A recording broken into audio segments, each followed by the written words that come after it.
À l'heure où nous nous parlons, il y a près de 1600 EHPAD touchés par plusieurs cas de Covid. Plus d'un EHPAD sur 5 donc. Les régions les plus concernées sont la Nouvelle-Aquitaine, la Provence-Alpes-Côte d'Azur, l'Occitanie et les Hauts-de-France, même si tout le territoire national est impacté. Le nombre de décès augmente depuis mi-octobre. Pour la semaine écoulée, le nombre de décès moyens par jour en établissement s'est établi à 163. La situation reste donc préoccupante. Toutefois, nous ne sommes pas dans la même situation que lors de la première vague. D'abord, tous les représentants de la famille du grand âge me le disent, les professionnels sont mieux armés. Nous connaissons mieux le virus et son mode de propagation. Cela signifie que les équipes ont acquis les bons réflexes en matière d'hygiène, de dépistage rapide, d'organisation interne pour limiter les contaminations. Ensuite, et je m'adresse directement aux résidents, nous savons qu'avec le risque sanitaire, l'isolement est un deuxième risque majeur. Et c'est celui que d'ailleurs vous redoutez parfois le plus, que vous viviez en établissement ou à domicile. Le président a dit qu'il était dur d'avoir 20 ans en 2020.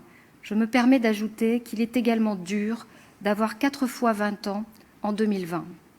Pour protéger sans isoler, selon les mots du président de la République, nous avons tout de suite fait le choix de ne pas suspendre les visites des proches et les interventions de professionnels nécessaires à l'entretien de l'autonomie. C'est un choix que nous tiendrons, même si nous mesurons à quel point l'équilibre entre protection et lien social est délicat à assurer au quotidien sur le terrain. Enfin, nous avons fait monter en puissance des dispositifs de soutien qui avaient été activés dès la première vague. Je citerai quelques exemples.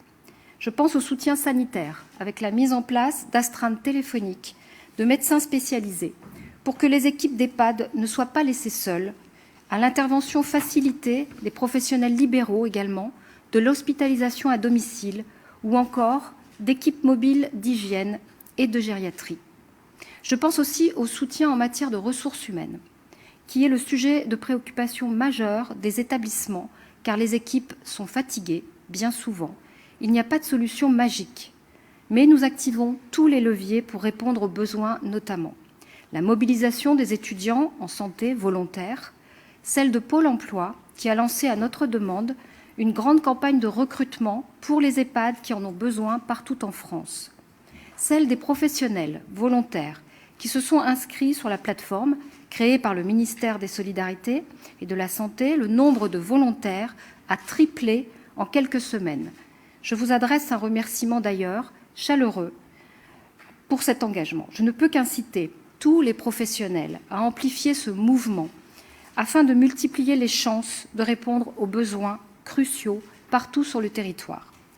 Nous poursuivons ce travail pour mobiliser d'autres volontés, d'autres énergies. Avec Régine Klinkert, nous travaillons sur la mobilisation des associations intermédiaires du domaine de l'insertion par l'activité économique. Avec Sarah et Larry, nous voulons engager les jeunes à s'engager en service civique aux côtés des EHPAD, de leurs résidents. Je voudrais conclure en signalant à quel point les semaines qui suivent seront cruciales.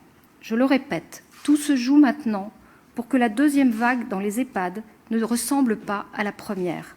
Il faut mettre toutes les chances de notre côté, respecter notre engagement de protéger sans isoler les résidents d'EHPAD.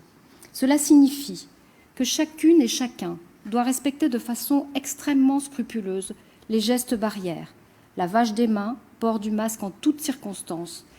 La distanciation physique doit être respectée très scrupuleusement. Même si je mesure à quel point ne pas prendre ses proches dans ses bras est un crève-cœur. Cela signifie aussi que nous devons tirer parti du déploiement des tests antigéniques pour éviter à tout prix que le virus ne franchisse le seuil de l'établissement.